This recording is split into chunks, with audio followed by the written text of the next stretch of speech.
Classroom is here for you. It helps you in all you do. It helps you know you do. So tune in and now enjoy the fun. It's time for English, everyone. Studio Classroom is on the air. You can watch it everywhere. English is the way to go. So join us now and enjoy the show.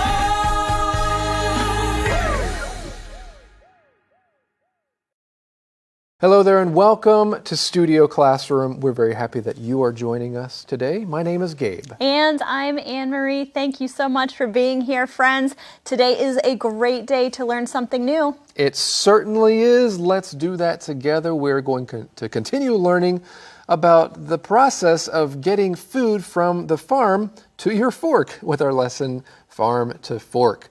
Yesterday we learned a lot about the different things involved in getting it from the farm and all the different processes, all the places it has to go, the hands that basically handle everything, right? But it just kind of made me wonder as well, like what on food packaging draws you to buying food, Anne-Marie? Because we've all gone to supermarkets to buy food. So what gets your attention and makes you want to buy something? Well, a lot of times colorful packaging or exciting marketing will make me want to buy food. That's not always the best reason to gravitate towards certain food items. If I'm reading labels, then usually how that food is processed or the amount of sugar that is in a particular food will make me want to buy it or not want to buy it. You know, for me, I basically just look for one thing, Anne-Marie. What's that? The expiration date. I'm like, okay, cool. It expires in about 4 years from now. That's great. I have plenty of time to finish this food. It's probably not the most important thing to look for. But yeah, packaging can be really influential. Yeah. Right? Whether it's the expiration date or other ingredients that you're looking for on the package or just the way that it's marketed. I also look to see, frankly, if it's a name brand or not, because usually name brands can be trusted. Yeah, that's right. And that is something we are going to talk about a little bit in our article today. So make sure you have your magazine ready. We're going to the first reading of today.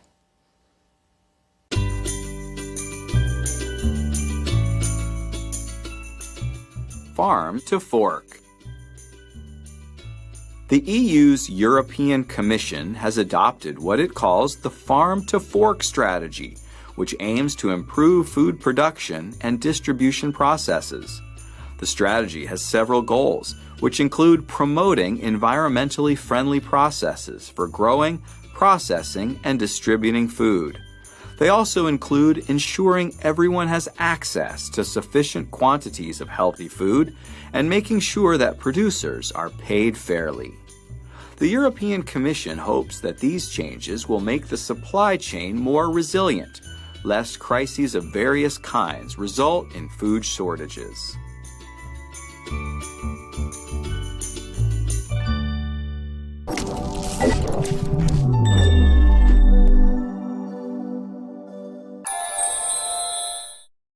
Hello everyone, welcome to Language Lab. I'm Jack. 我们先来看 commission 这个名词，意思呢是委员会或是佣金。譬如 The government established a commission to study the cause of homelessness in the city. 政府成立了一个委员会来研究该市皆有无家可归的原因。再看一个例句 How much of a commission does Julie make when she sells a house? Julie 卖掉一栋房子时的佣金是多少呢？ Commission 也可以当动词，意思是委托或是任命。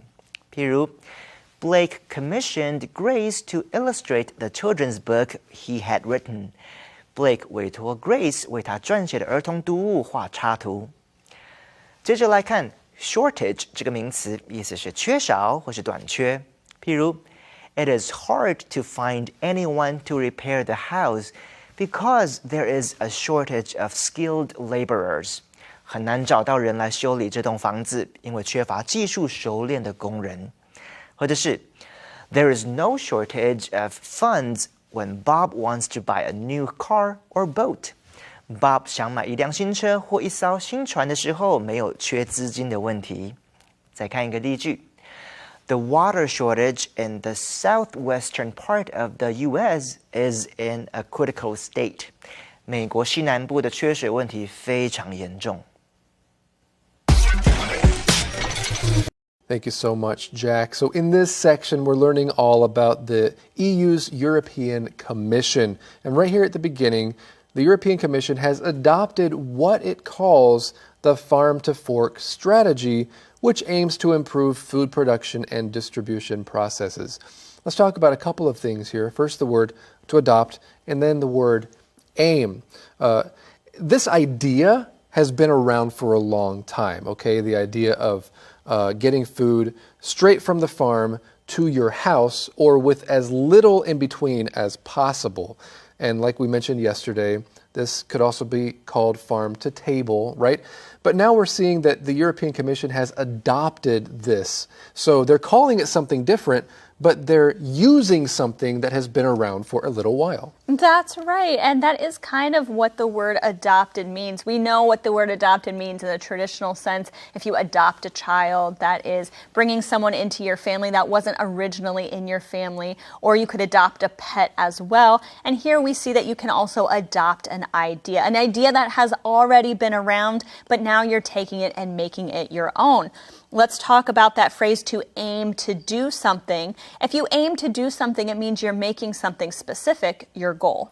Okay, we aim to do something. This reminds me of something my mom used to say to me when I was a little boy, a very little boy, yes, just to remind me and my brother to pee in the correct place. You know what she would say? You know what she would say? Please tell me. It's kind of cute. It's kind of cute. She goes, "We aim to please. You aim to please." Do you get it? That's kind of cute. Yeah, that's cute. It is kind of cute, right? Yeah. So, of course, in that first part of that sentence, actually a lot of people have said that. People in the hospitality industry, servers, people working at hotels, we aim to please. That is their goal. They want to please their customers. Okay, let's talk about something else in this section. It's the use of the word process, because in that second sentence we read the strategy has several goals, which include promoting environmentally friendly processes for growing, processing, and distributing food. Anne-Marie, how are these words used differently? Yeah, the word processing here, the second use of process, is talking about when food goes from its original state to the state that you see it in when it's on the shelves. That is processing food. That's right. And we often call that processed food, right? Whereas the first time you see the word process is used in a very general sense, in the sense that there is a process for almost everything in life that you do. Well, we have more to learn right after this.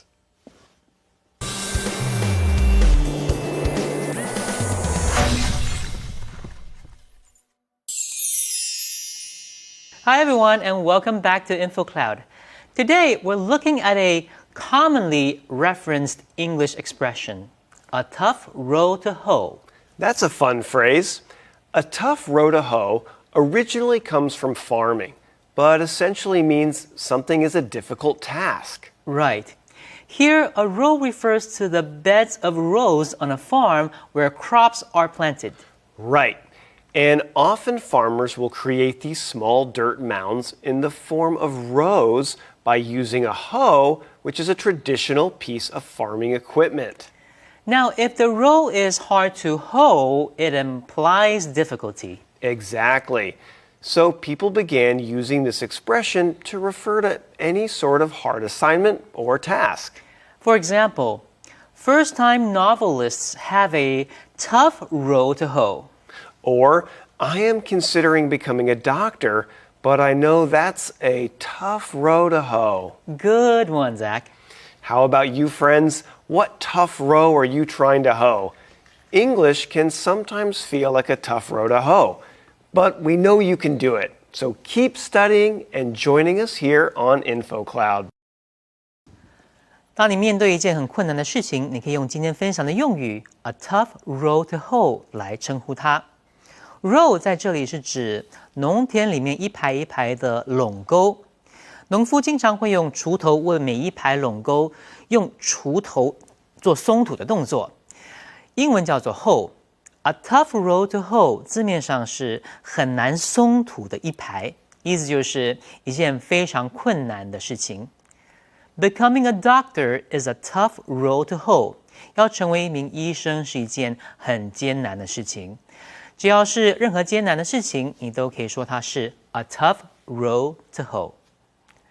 这就是今天的 InfoCloud， 我们下次云端见。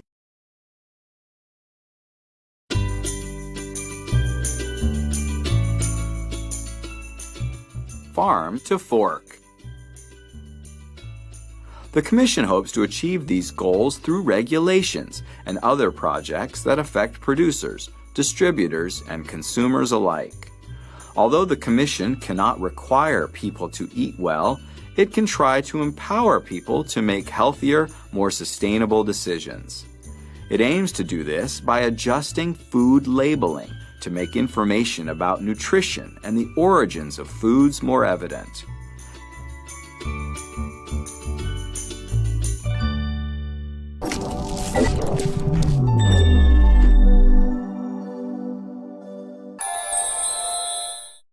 好的，接下来来看 empower 这个动词，意思是赋予权利。譬如 Governors were empowered to do whatever they could to keep their citizens safe during the crisis. 这几位州长已被赋予权利，在危机期间竭尽所能来保护州民的安全。或者是 The committee was empowered by the CEO to make necessary changes in the company to cut costs. 该委员会获得总裁的授权，在公司进行必要的改革，以削减开支。Empowered 也可以当形容词用，例如 Women finally felt empowered when they were given the right to vote. 当妇女被赋予投票权的时候，她们终于感到自己有自主权了。Thank you so much, Jack. Friends, the more words you know in another language, the more empowered you will be and feel.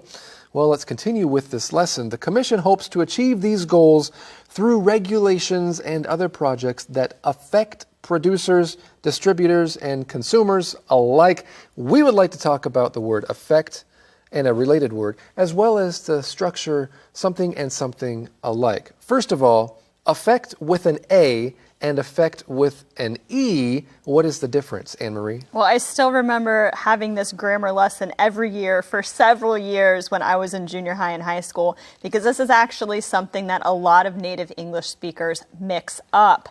The word affect is a verb, so you can only use the version of this word with an A when it's in the verb form. But the word affect is a noun, so an affect is a thing. You can't use it as a verb. That's right. So let's use these words.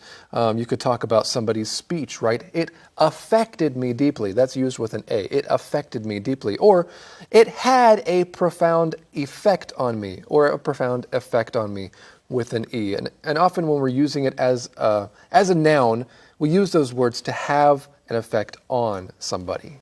Okay, let's look at this sentence structure we see here at the end. Producers, distributors, and consumers alike. Now, we have seen this before in some of our previous lessons from previous months. It just means that all of these things do something in the same way, or it is suitable for all those people or things involved. For example, we saw the example before, scarves are good for men and women alike in a previous lesson. All right, well, there's something else we'd like to talk about in this section.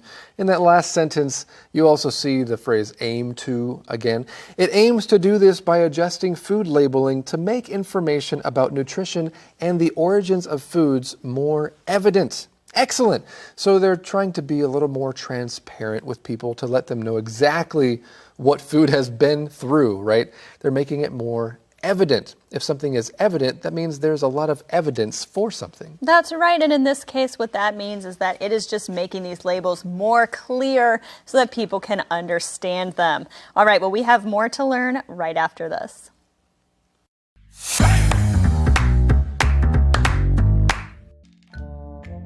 Hello, friends. I am Detective Ernest Finder.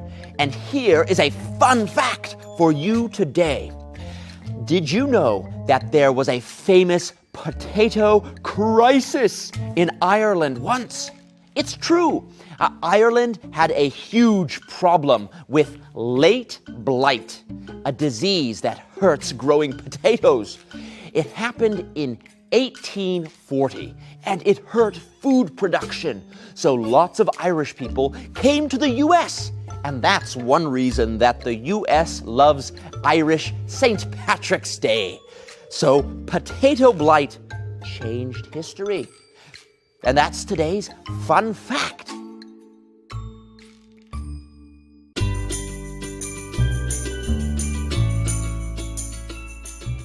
Farm to fork. Companies that produce and distribute food can be more directly affected by legislation, so the Commission is promoting a variety of laws that will support its goals. The EU's Farm to Fork strategy is intended to improve the whole process of food production and distribution to make it better for consumers, producers, and the environment.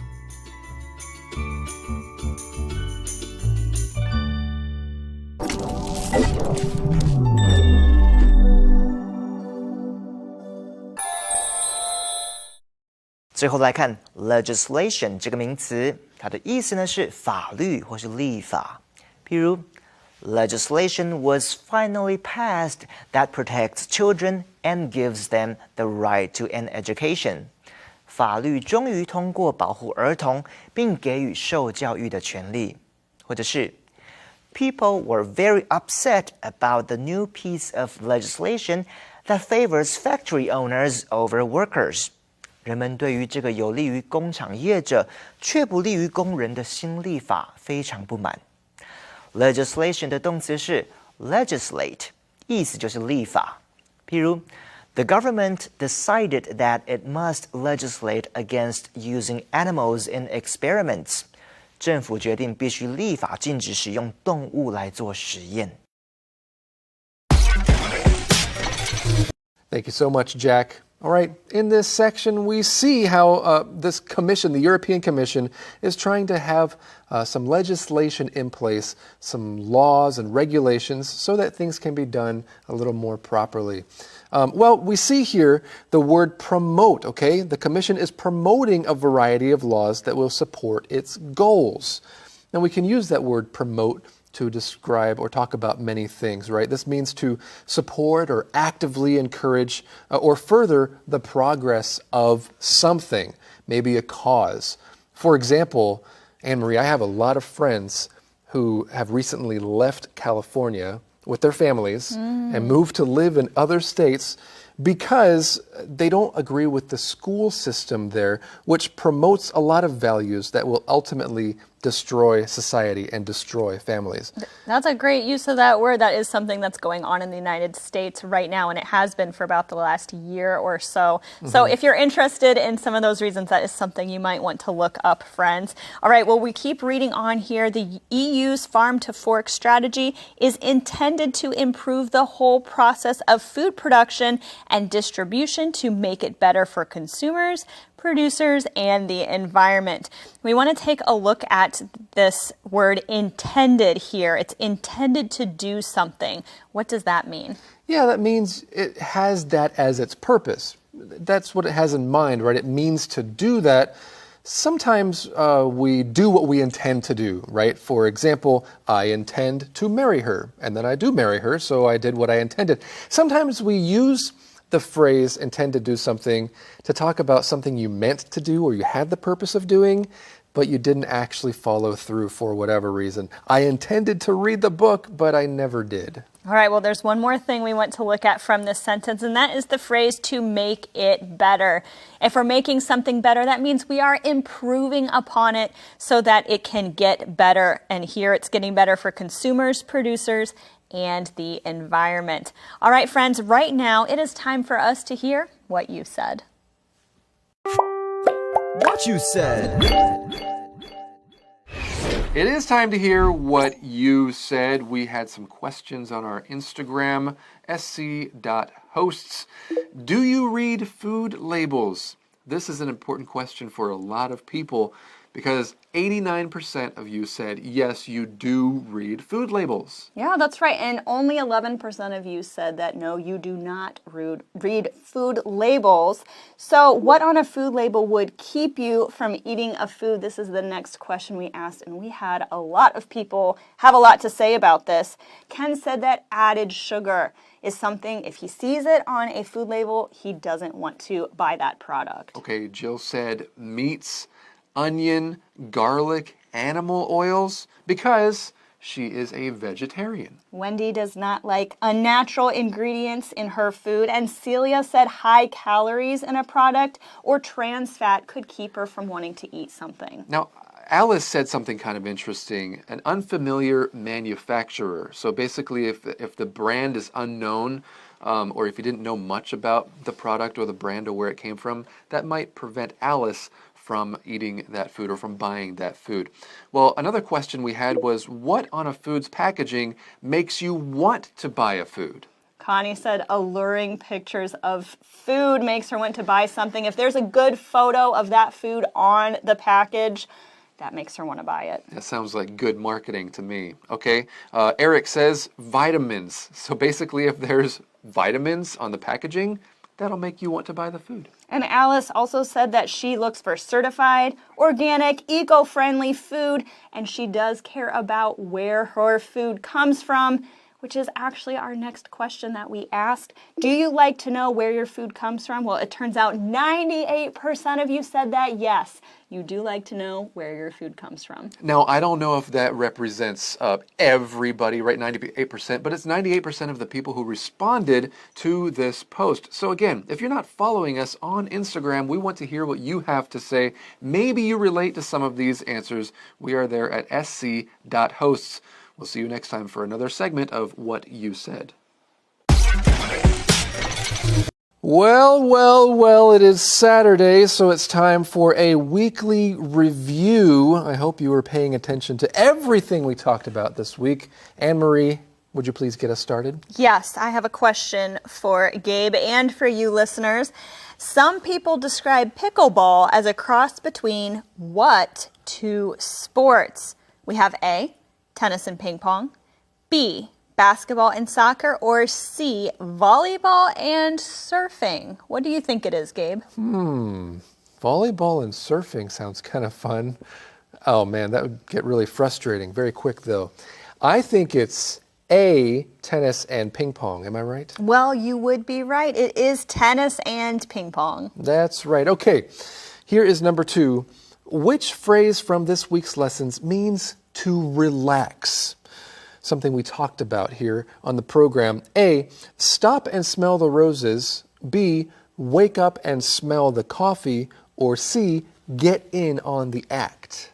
I remember that wake up and smell the coffee does not mean to relax. It means you need to focus and come back to reality. Yeah, that's right. So it must be A, wake up and smell the not wake up and smell the roses. Stop and smell the roses. I've heard people say wake up and smell the roses before as well. But we didn't talk about that version. No, we didn't. So you're right. So it is A, stop and smell the roses.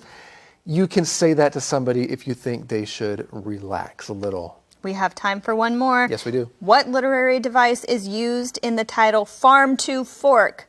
A, rhyming. B, repetition. Or C, alliteration. Friends, do you remember? We did talk about rhyming and alliteration this week, but for the title Farm to Fork, that uses the literary device alliteration. So, C. You're right. Did you get all those correct, friends? I hope you did. And we also hope that you join us next time for a brand new lesson right here on Studio Classroom. A good friend lasts a lifetime. I am so proud to have you in my life. A good friend lasts a lifetime.